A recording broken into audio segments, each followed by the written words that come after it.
मिलके बोलेंगे एक लाइन, उसके बाद फिर झूमेंगे नाचेंगे। हे रे सखी मंगल गावो रे,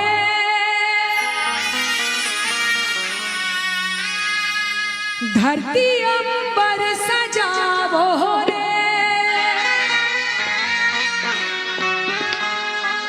उतरेगी आज मेरी मैया की सवारी,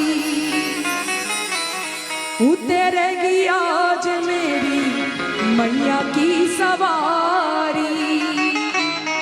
है रे कोई काजर लावो रे, मोहे काला टीका लगावो रे, उनकी छवि से दिखूं मैं तो प्यारी, लक्ष्मी जी आवो नजर उतारो, आज मेरी मैया घर आवेंगी,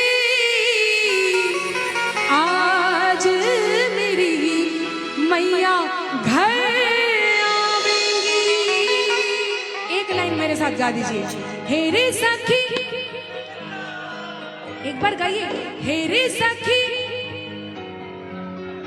नहीं गाएंगे, आज अष्टमी की रात है, एक बार गा दीजिए, फिर मैं नहीं बोलूंगी। माँ को अगर बुलाना चाहती है, मेरे लिए नहीं, शेरों वाली मैया से प्यार है, एक बार गाइए। हे रे सखी मंगल,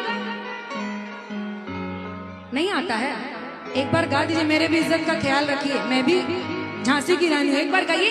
हे रे सखी मंगल, हे रे सखी, देखिए गा रही है धीरे धीरे, एक बार आप लोग आके सुनाइए तो। हे रे सखी, 1 2 3, और बाकी तो हाथ पे हाथ धर के बैठे हैं। आप लोगों के पास जुबान नहीं है, एक बार गाइए तभी तो मजा आएगा जागरण का। हे रे सखी, क्या बात है। और आइए सारे मिलके बोलेंगे क्या। हे रे सखी मंगल